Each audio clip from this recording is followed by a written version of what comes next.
Hello. Hello, everybody. Going to be starting here in a moment.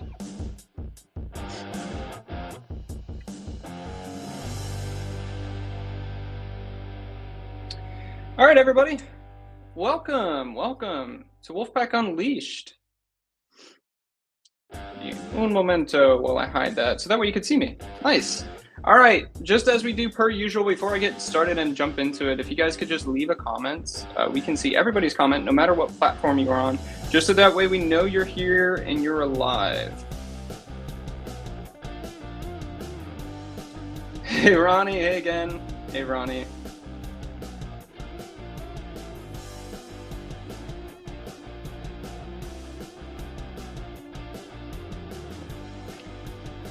And we have Mark here. I'll introduce Mark here in a moment. Hey, Wayne. Where are you from, Wayne? Let us know. Hola, Queen.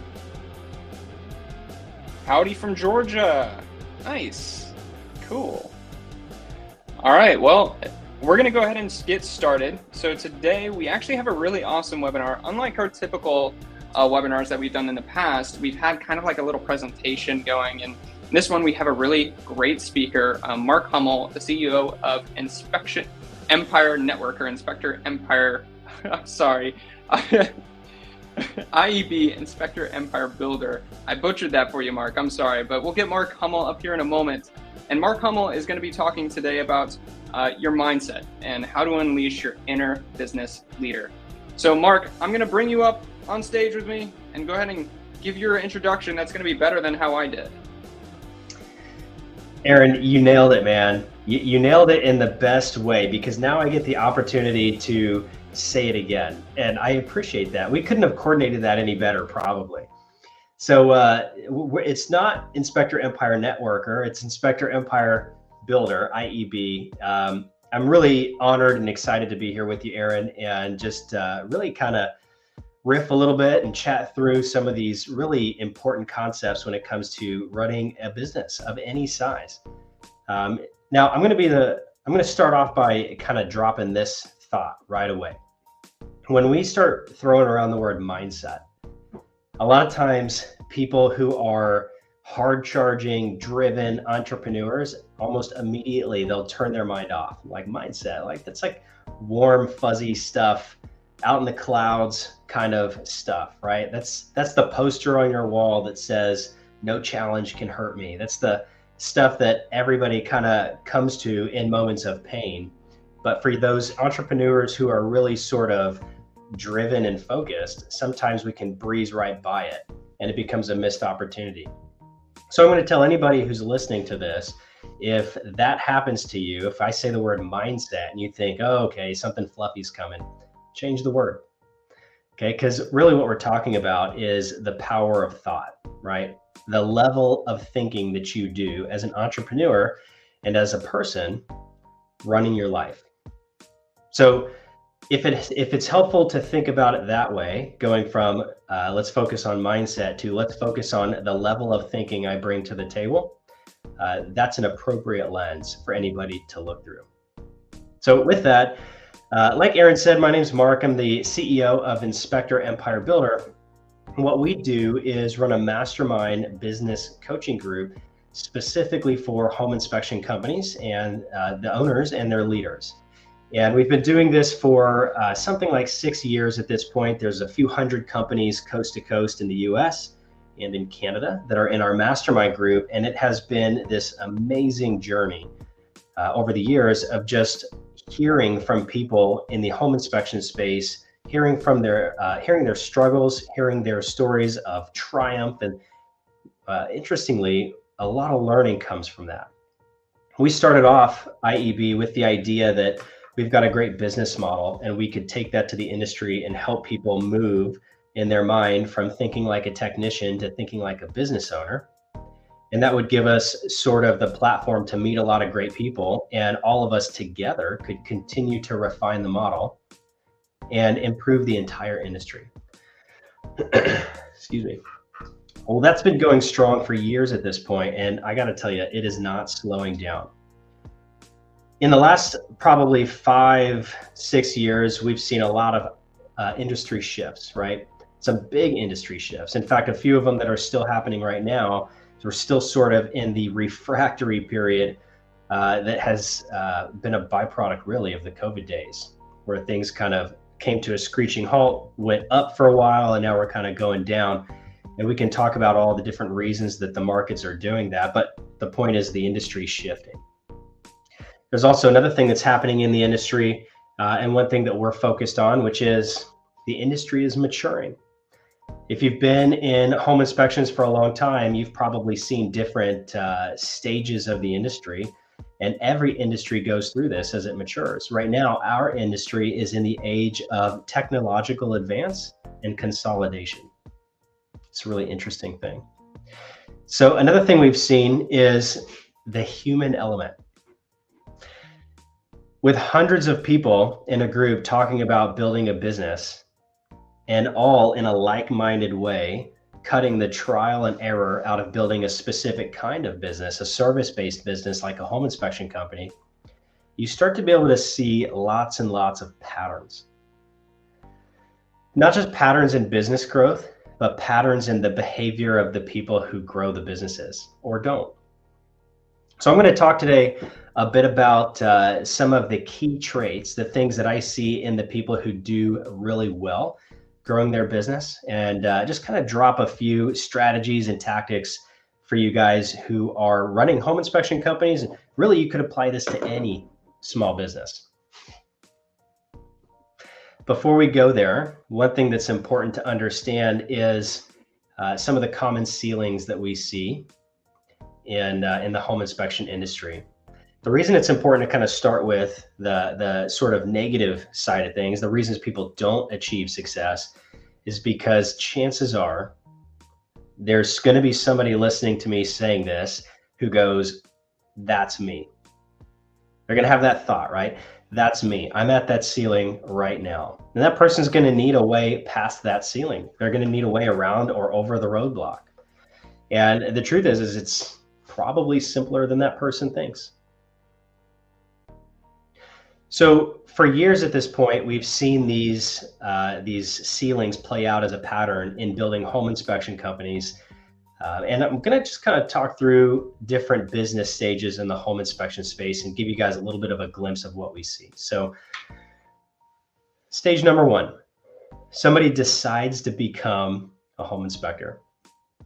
And the typical journey that we're seeing all over the country is that they're attracted to the home inspection industry because they've got the entrepreneur bug, or perhaps because they have a family member that is doing something similar. A lot of times it's contract work or something in the home service space. Somehow they're introduced to home inspections, and a lot of times it becomes somebody's second or third career, right? So a lot of times people are entering into this space later in life, and they're having to learn all sorts of new skills, such as how to run a business, how to start a business, how to legally structure a business, and those types of things. That's barrier number one. Right there, a lot of people will sort of turn around or accelerate through it.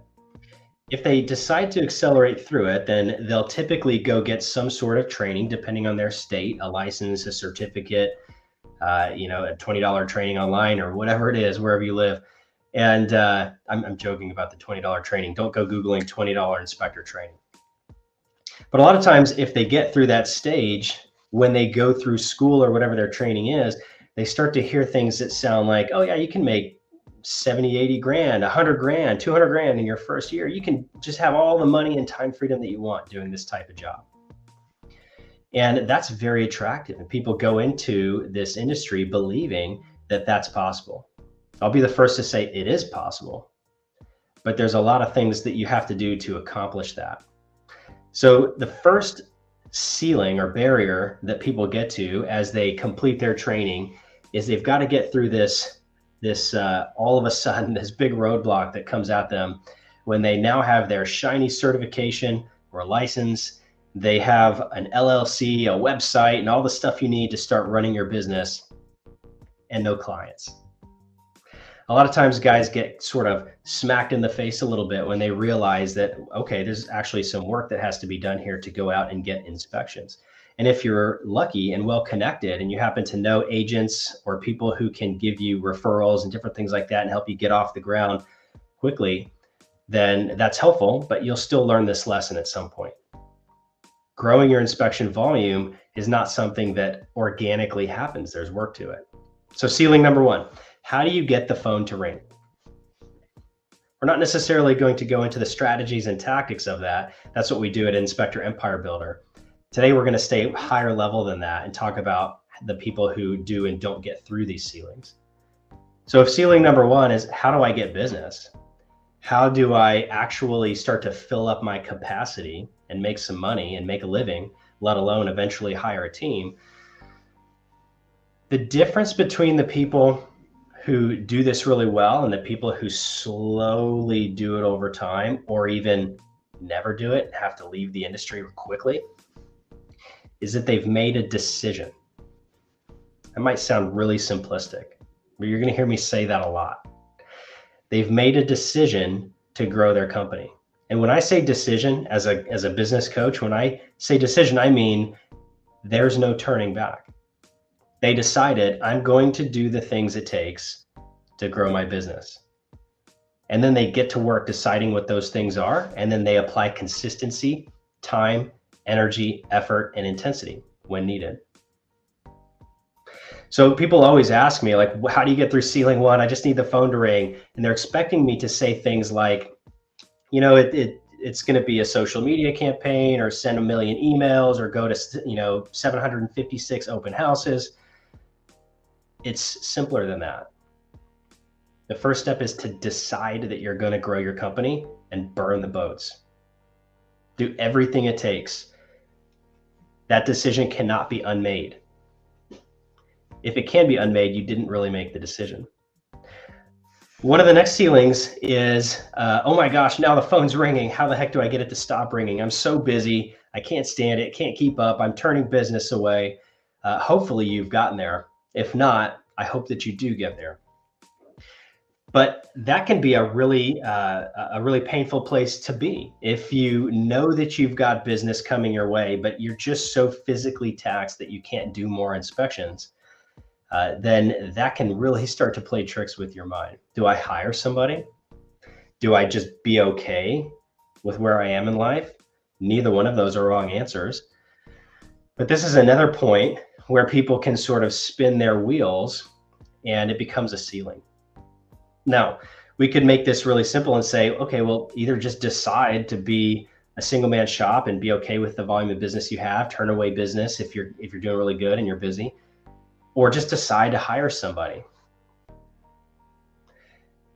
What we see most often as the pain point at this stage is we just don't have the business skills to know how to properly hire somebody. In fact, it's so important that we actually have an entire training series, a 6-day training series dedicated to just this, and all the different principles that go into recruiting, selecting, training, managing, and motivating people. It's not unique to home inspections. It's a small business problem. It's probably just a business problem at every stage, no matter how big the business. It's such a big deal at this stage to learn how to properly hire somebody that we explain it through an exercise called the cost of a bad hire. If we were to do that exercise right now, if you've ever hired anybody, you may resonate with this. If we were to do that exercise right now, one of the things that you would find is that a lot of people believe that the cost of a bad hire is whatever you paid them while they were with you and whatever you paid out for training and different things like that, tangible costs. But the reason this is such a powerful ceiling is because there are also intangible costs. Ceiling number one, how do I get my phone to ring? Ceiling number two, how do I get my phone to stop ringing? I need somebody else to answer it. I need to put a team together, grow through it, and hire. Now I've hired, but maybe I've made a bad hire. Or maybe I've made a hire for a good person, but I don't necessarily have the skills to manage and motivate that person, let alone build systems and processes that automate a lot of it. And that's ceiling number three. As people begin to start putting a team together, a lot of times small businesses will fail at the team building level. Okay, home inspections specifically. This is really a conversation about refining your company at this point. You can play loose and fast when it's just you. You can have sort of duct tape held together policies and procedures and things like that when it's a very small team. But if you're really going to make that switch in your mind to becoming a true business leader, at some point you've got to move beyond that and go to a true systems and process driven business. Critically important. So let's say you finally grow a team. Now maybe you've got 3 or 4 guys, which is a typical number to start to support somebody being out of the field. Where we see the ceiling at this stage is at the leadership development level. And this is typical. Remember, we started off with knowing that a lot of home inspectors, when they start their business or become a home inspector, oftentimes do it right out of high school or maybe right out of college, or they do it as a second or third career choice later in life. What that tells us and what we see is that people are not starting off with a lot of the skills and knowledge they need to really put teams together and manage teams well and be a great business owner. Those are skills that have to be learned, developed over time. And so at this stage of business, as you begin to step out of the field and lead and win through your team, we start to see breakdowns in culture and efficiencies. And this is also where your economic model, your pay structure, and how you compensate your inspectors, all of those things together will either make or break the business stage, make or break you at this business stage.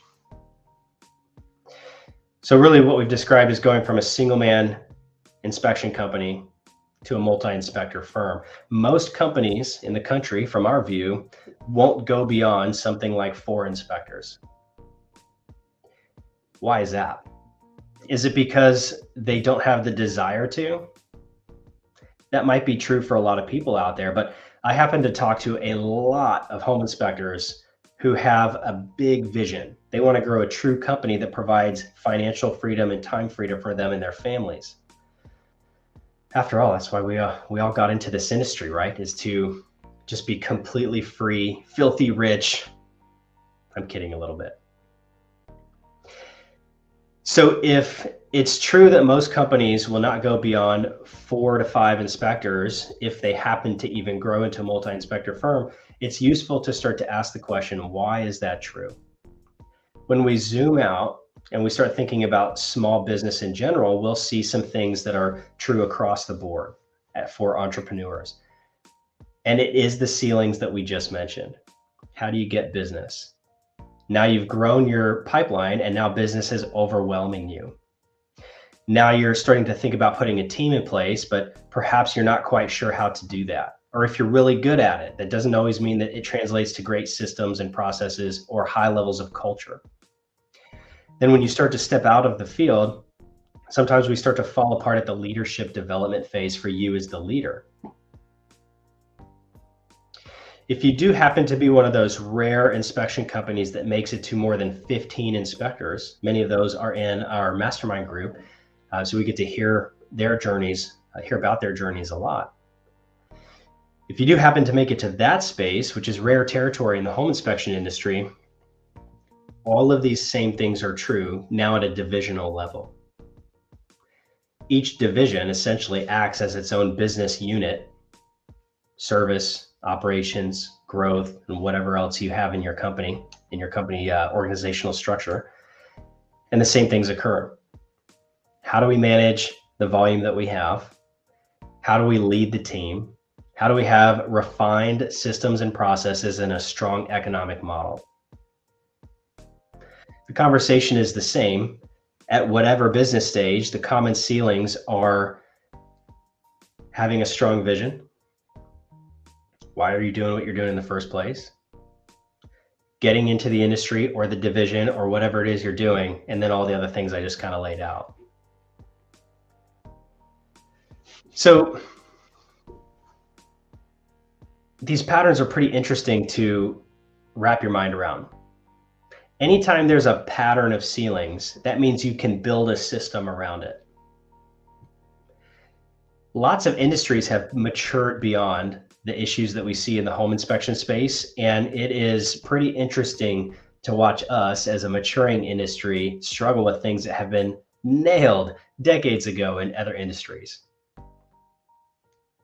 So why do we get to these ceilings? It is not because we don't have information.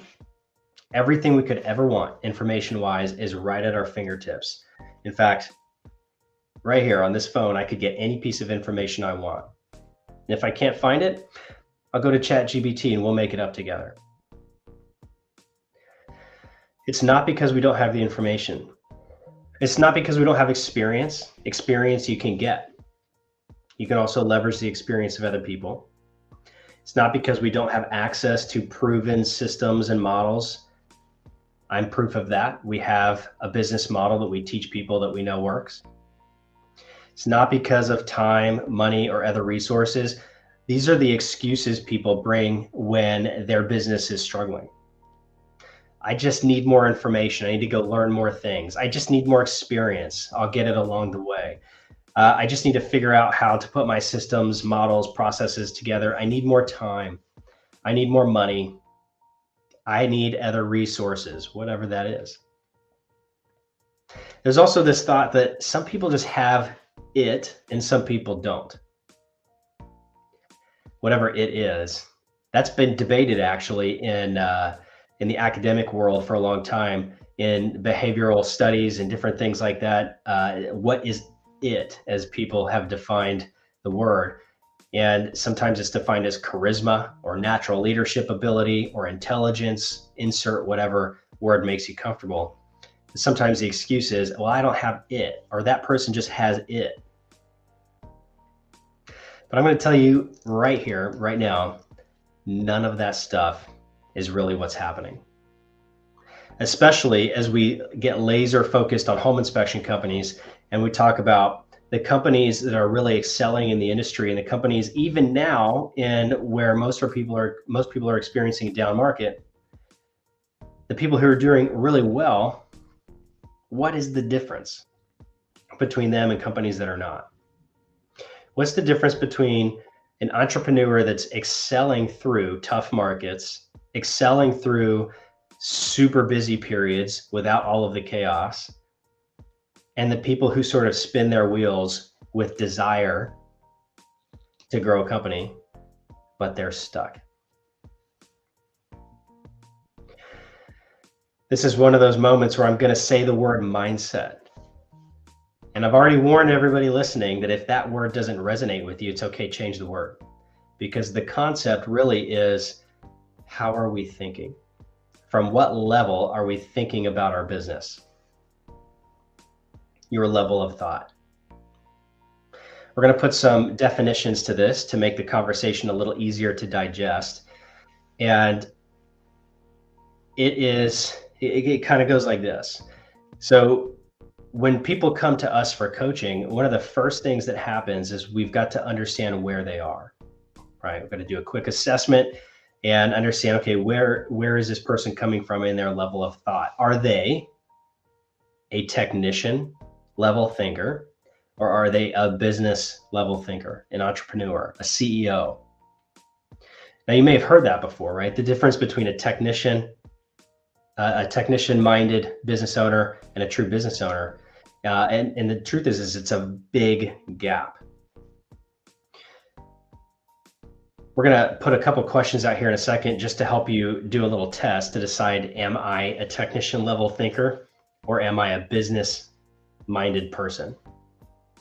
But I want to make an observation before I do that and draw from my background. So before I got into the world of coaching and human behavior and business coaching and all the things I do today, my background was actually in emergency service. I was a paramedic for a long time. I ran a paramedic agency near Houston. I was involved with emergency management planning and different things like that. And so I was around a lot of people in emergency service and healthcare. And then there was a point where I went in and ran coaching teams and had retail experience and different things like that. And so I saw the same thing with coaches, and it was that everywhere I looked, people thought like technicians. Doctors, technicians, nurses, technicians, store managers, technicians in retail, paramedics, technicians, home inspectors, technicians.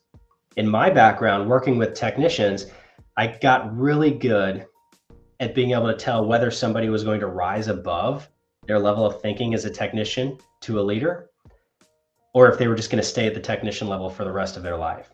That's part of what got me interested in coaching. So this pattern is not just a home inspection technician conversation. This is really a human element, the human element, how you're thinking. All right, so technician thinking is pretty obvious. Once you see it, you can't unsee it. So the best explanation that I've been able to come up with so far in the home inspection space is this. If your business model is to grow your company by being the best technician, you as the business owner being the best technician, you're probably thinking like a technician. And you're probably going to hit some ceilings in your business growth that you'll not get through with that level of thinking. The comments that typically accommodate something like that are, I can't hire somebody, and I'm telling you, this might sound a little arrogant, but I hear it often enough that it is noteworthy. I can't hire somebody because I'm the best at what I do. Nobody's better than me.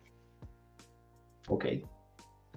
If that's true, you should probably hire people a lot, train them, make other great technicians. Another thing we hear a lot is, nobody wants to use anybody but me. If I hire somebody, they just say all they want to use is me, and I can't get the inspections off my plate. I don't know what to do with that. I'll just keep doing inspections. So if you're trying to build your business from the perspective of, I'm the best technician in town, chances are you're thinking like a technician. Here's a little test for you. How far out into the future are you thinking? As we start to shift our mind from thinking like a technician to thinking like a true business leader, business owner, entrepreneur, whatever your position is in leadership, that's question number one. How far out are you thinking?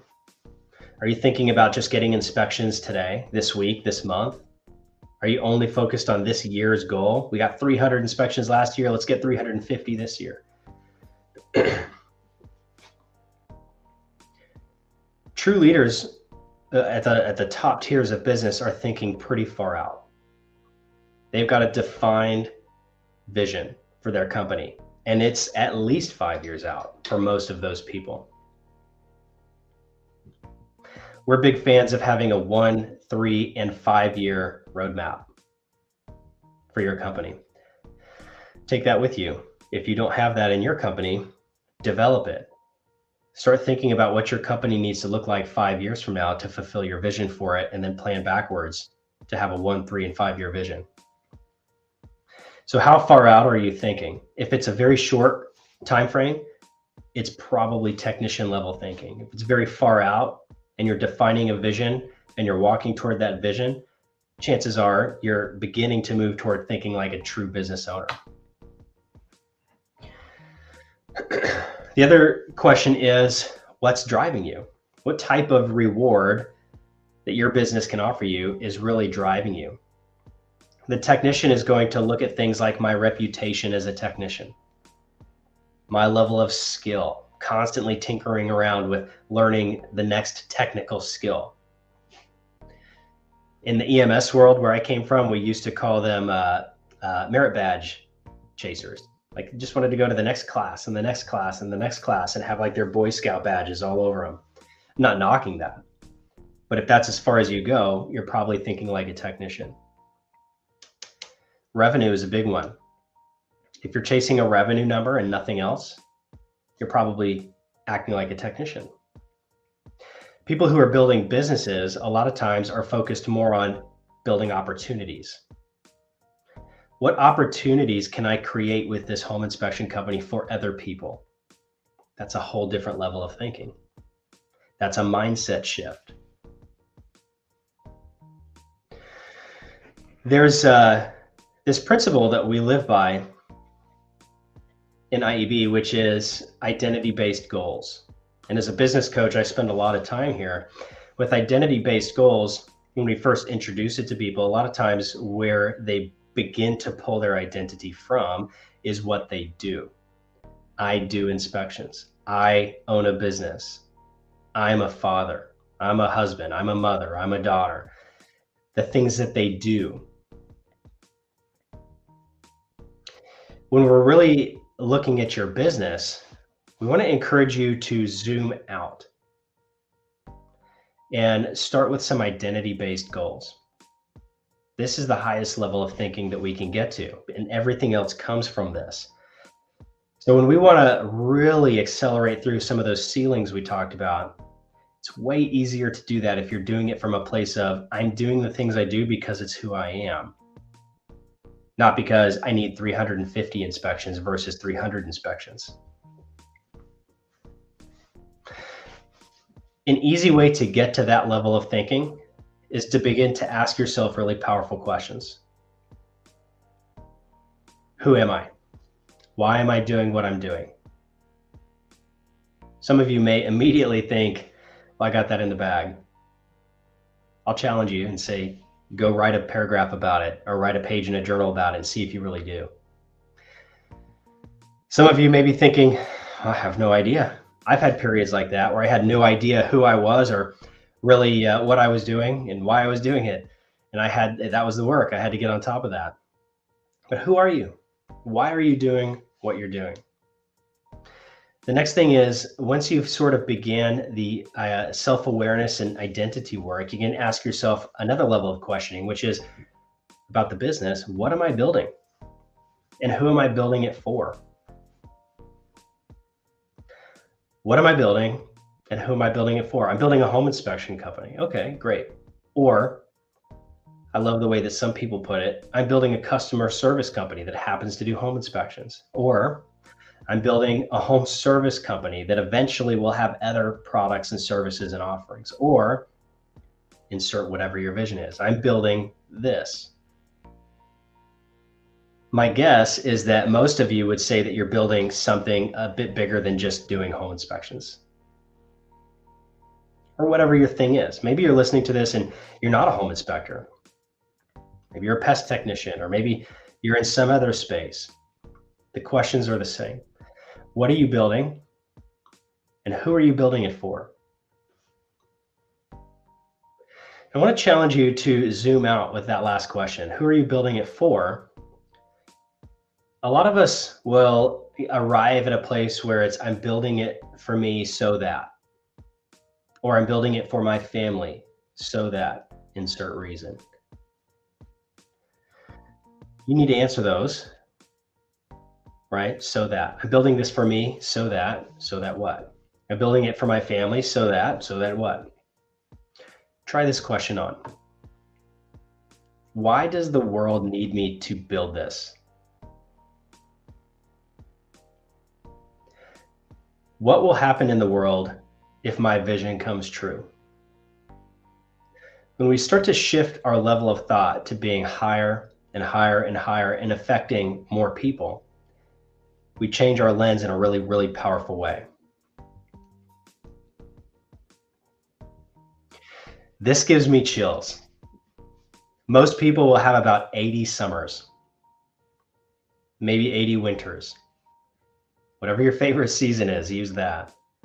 Most of us are probably about halfway through that, or maybe a little farther. That's chilling, right? What if you had 20 summers left? What are you going to do with the rest of that time? What are you going to build? Who are you going to build it for?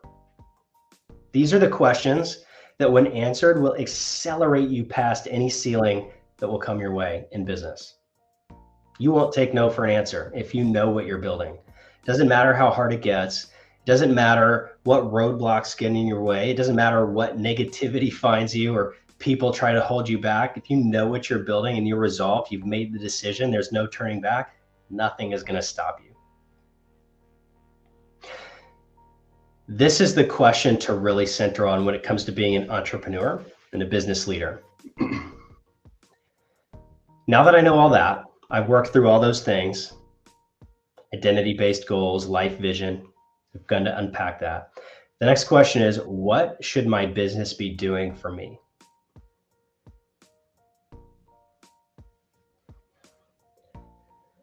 What should my business be doing for me?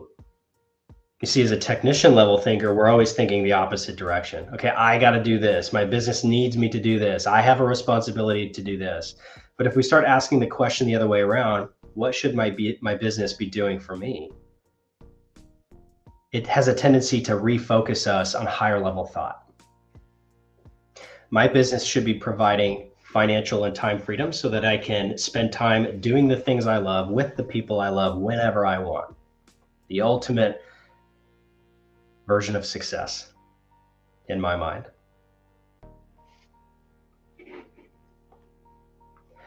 So just to kind of tie a bow on that piece, the biggest challenge I see in our space is thinking like a technician. And the way to really accelerate through that is to start to make the shift in your mind to thinking differently. How can we do that? Well, first off, you have to take a look at what you're consuming and who you're around. Okay, the social media that you look at, the news that you watch, the TV shows, the books you read, podcasts you listen to, people that you're around, everything that goes into your eyes and your ears influences you. And everything that influences you begins to shape your thoughts. Your thoughts become your actions. So if you want to truly change the way you're living your life, you've got to take a look at the things that are influencing you. That's how you begin to take power over your thoughts. That's how you begin to take power over your actions. So it's not a motivation issue. It's not drive, clarity, energy, resources. It's not any of those things that we've kind of lined out already. It's how you're approaching thinking about your life. That is the big mindset shift that we're always helping people make when we coach. All right.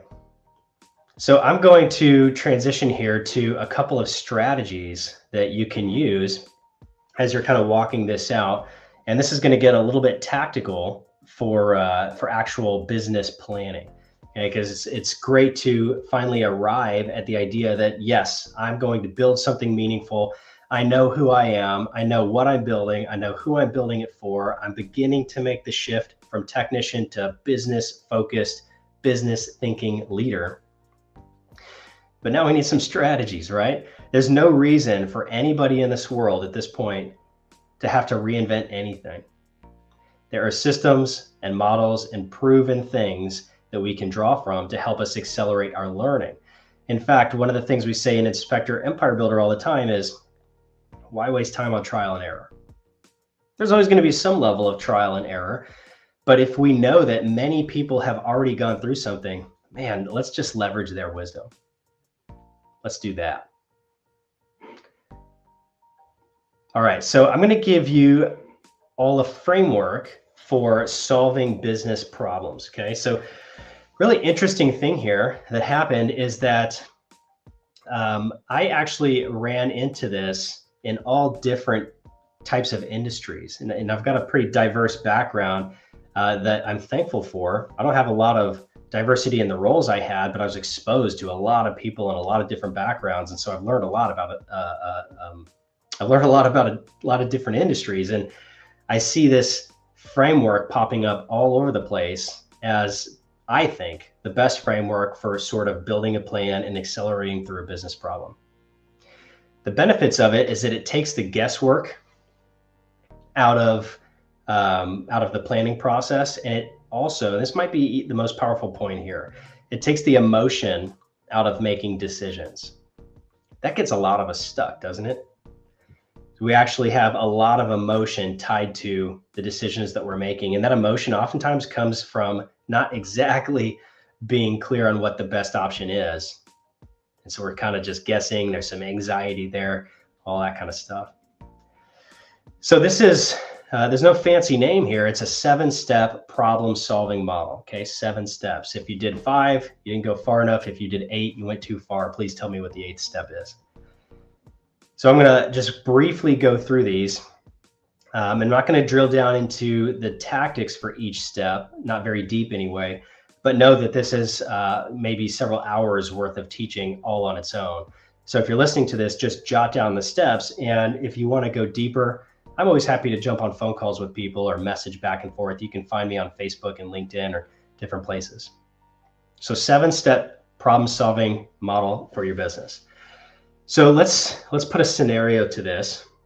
Let's say that you have either run into an issue and you're not exactly sure how to get past it, or maybe you're trying to build a system or a process, right? So we have a negative, maybe we have an issue that a fire that needs to be put out, and then we have a positive, maybe we're trying to move something forward and build a good system or a process. Could be applied in any situation. Step 1, we have to properly identify the issue. Now that might sound very simple, but the truth is we don't do this. A lot of times we just react to whatever the surface level issue is, or the surface level thing is that we need to build, and we just kind of throw stuff together. But we need to really identify the thing that we're working on. So step 1 is to identify the issue. Identifying, in this case, being defined as, I'm going to write it out until I have nothing else to write. I'm going to identify the problem and write down everything I know about it. Depending on the issue, that could be a substantial amount of writing. Type it if you want to, if that's easier. But the point is we've got to get it out of our head and brain dump everything we know about the issue. Step 2, list all possible outcomes. If nothing changes, meaning if you don't take action, what are all of the possible outcomes with this issue? Maybe the whole world is destroyed and it's just big and scary, and it just will snowball into this giant thing, and that's why you have to take action. Or maybe it's something that doesn't exist yet. For example, you're building a policy or a training program or whatever it is. And if you don't build it, well, nothing will really change. And maybe that's the problem. You need things to change. We're going to list all possible outcomes, every possible outcome you can think of. Step 1, identify the problem or the issue. Step 2, list all possible outcomes. Step 3 is going to be list all possible solutions. Okay, list all the possible solutions. What happens if I do this? What happens if I do that?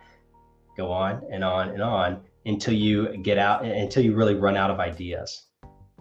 This is meant to be an exhaustive exercise to help you get to the best solution that you can come up with. So do the work if you're going to use this framework. Don't stop short. Identify the problem / issue. List all possible outcomes, list all possible solutions. Step 4, decide which option to go with. Remember what I said at the beginning of this, when you make a decision, truly decide, go all in, okay? What I see sometimes is when people pick an option, when they go with an option, they sort of have 1 foot in and 1 foot out, meaning they're giving themselves subconsciously the ability to stop doing it if suddenly it becomes uncomfortable. Wrong strategy. One of the big fail points for this is people don't stick with a strategy long enough to see positive results. Sometimes you won't have positive results before you have negative results. We have to understand that with whatever it is we're working on. Decide which option to go with. Truly decide. Step 5. Step 5 is the execution phase, right? So the word is execute. The step is execute. I'm not going to go too deep into this except to say that when you're ready to commit to execution, you've got to have a well-written plan. I'm not saying you got to write 10 pages. I'm just saying you need to have something in writing so that it qualifies as a plan that can guide you through something. We're not just shooting from the hip. We're truly problem solving and building with this framework. So execute means you've got a written plan that you're going to follow and execute, and then you take action. Step 6, we're going to evaluate.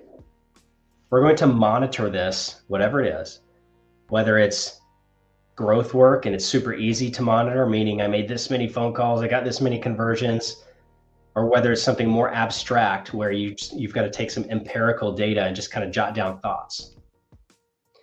You're going to evaluate the plan. You're going to take notes, however appropriate, and that will give you the ability to do step 7, which is pivot as needed. Pivot as needed. Pivot does not mean that if you get worried, you change plans, or if you get bored, you change plans. It doesn't mean that if you don't immediately see results, you change plans. What it means is you're gathering data and you're prepared to pivot when enough time has gone by that you can firmly say, I need to pivot. Step 1, identify the problem / issue. Step 2, list all possible outcomes. Step 3, list all possible solutions. Step 4, decide which option to go with. Step 5, execute. Step 6, evaluate the plan. And step 7, pivot as needed. Play that on a loop if you need it, but write down those steps and really nail that. If you want to go deeper into any of that, again, just find me on social media somewhere, shoot me a message. All right, I think we have time maybe for one more framework, and I'll throw this out there kind of briefly. This is something that has become really, really important in the home inspection space in the last 18 to 24 months as the industry has become more and more volatile. Volatile meaning that a lot of the inspectors that I talk to and home business owners that I talk to are starting to say things like, it's just more up and down than I remember. We'll go 1 week and business is way up, and the next week business is way down. So the word for that is volatile. So this next model is really good for unpredictable environments when you need to sort of make some plans. We started teaching this in IEB because people were telling us, I have no idea how to make an annual goal for 2023. We started teaching this last year. I don't know how to plan for 2023 because as soon as I make a plan, I'll be wrong. I'm going to make a plan to say, I want to grow my company by 10 or 20%. Let's call it 20%. And then by the end of Q1, the market will have gone down and I'm not hitting my goals. How the heck do I make a plan? Well, what we started having the conversation around was shifting from traditional strategic planning to something called scenario-based planning. And this can be applied to really any plan, but what we're talking about here is really identifying your goals for your company for the year. And a lot of you probably need to do that right now. It's December 7th at the time this webinar is being recorded. And a lot of people need to set their goals for 2024, and this will be a great way to do this. Scenario-based planning. So what's an interesting thing is I was actually introduced to scenario-based planning in the emergency service world. As you guys can imagine, if you have a plan, oftentimes that plan goes out the window and somebody's dying or something is on fire or something's blowing up or a hurricane is coming. You make the best plans in the world, but your one plan will never fit every scenario. And so I was taught how to plan out many plans for each scenario, scenario-based planning. And then an interesting thing happened when I made the shift from emergency services to business and coaching in this world. I went back to college and I went and earned an MBA. And interestingly, they're talking about scenario-based planning in business. And I'm like, oh yeah, I know how to do this. So at the highest levels of business, they're teaching scenario-based planning. But then when I stepped into the inspection industry, nobody was talking about scenario-based planning, at least not anybody I found. So why is it so important to have different scenarios planned for? Well, with the original strategic planning model, when everything is controlled, when there's not chaos, when there's not volatility, something like 67% of strategic plans fail to play out the way that the person planned them. So if in a normal environment, 67% of your plans are not going to actually end up looking anything like you planned, what happens when we have a volatile economy? What happens when we have a market that is shifting more and more frequently? Well, chaos, if you don't have a good framework. All right, so these steps are just like the model I walked through with the 7-step problem-solving model. They're each deep on their own, but I'm not going to go deep. I'm just going to keep it sort of surface level. Again, happy to help people who want help. Scenario-based planning steps. The first thing we're going to do is define the scenario to plan for, right? We're going to isolate it to one scenario. And we can do this for many scenarios, but we're going to isolate it to one. And our example right now will be, how do I set a revenue goal for 2024? Okay, so step one, define the scenario to plan for. In this case, we're going to say, how do I decide how much revenue I'm going to have for 2024? Step two, brainstorm the variables. So we're going to write down all of the different things that will affect revenue for 2024. The terms that we use here for this model are the key factors. What are the key factors that are going to affect it, right? So it might be things like how many homes are being sold in your market? What are the trends? What are the drivers for those trends in your market? Is there new construction? Is there a military base? Is there a college, right? What are the drivers of home sales in your market? What levers can you pull to increase sales for your company? What levers can you pull to make sure you get to that revenue goal? And then time frame. You want to establish a time frame as well. Those all go into step two, brainstorm the variables. Step three is going to be identify the critical points of uncertainty. Okay. Here's just one quick example. In our example, I want to identify a revenue goal for 2024. That's step one. Step two, going to start thinking through the variables that would help me understand how that I will get to that revenue goal. Now I want to identify the critical points of uncertainty, which are going to be things like, I don't know how many homes are going to be sold. I don't know if my market's going to go up or down or stay flat. I don't know those things. I'm uncertain about those things. So I'm just going to jot those down. So let's keep it simple and say that our points of uncertainty in this model are, I don't know if the market is going to go up, stay flat, or go down. 3 scenarios. Those end up becoming your decision points, the points at which you'll pivot to a different plan if you decide that you need to. Step 4 is to narrow your scenarios to 2 to 5. We've kind of already did that. I just gave you 3 scenarios. But generally, you'll have a lot of different scenarios, and you're going to need to narrow them down to 2 to 5. So we've got 3, a hot market, a flat market, and a shrinking market. Now we're going to develop an action plan for each of those. That's step 5. Develop an action plan for each of those. If my market blows up and I'm so busy I can barely handle business, how am I going to respond as a business leader? If my market is flat, how am I going to respond? How am I going to hold on to market share? If my market is shrinking, how am I going to respond? How am I going to still hit that revenue goal and maybe even grow market share?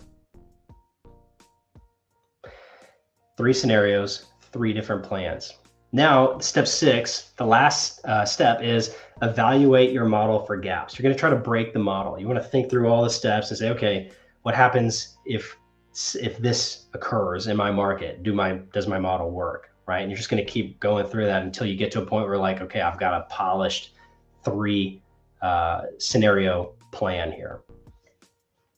Now, the power of this is you don't need to predict the future anymore. You don't need to try to understand what your plan should be for just one scenario. I'm planning for growth and that's it. And then you get halfway through the year, growth isn't happening and you have no idea what to do. No, if your market starts shrinking midway through the year, you can pivot to scenario 3. If it becomes flat, you pivot to scenario 2. If it's hot, you stick with scenario 1. All right, so I'm going to tie a bow on this and begin to wrap us up. The number one issue we see with business owners in the home inspection space is the level of thinking that they have as it relates to their life and to their business. So we want to make the switch from technician level thinking to true business level thought. And to do that, we want to zoom out even farther and develop what we call a life vision. What do you really want? Who are you? Why are you doing it? What are you building? Who are you building it for? Once you get really clear on that stuff, you start to make decisions, and you have to be the type of person that once a decision is made, there's no going back. It is a sacred act to make a decision. And we talked through our 7-step business planning model, 7-step problem solving model. And we're going to wrap up here after talking about scenario-based planning. Aaron, that's what I got, brother. Awesome. Thank you, Mark. Thank you. I really appreciated the one specific aspect. One note that I want to mention is you saying to burn all the bridges. I think a lot of people get very comfy with not burning all the bridges.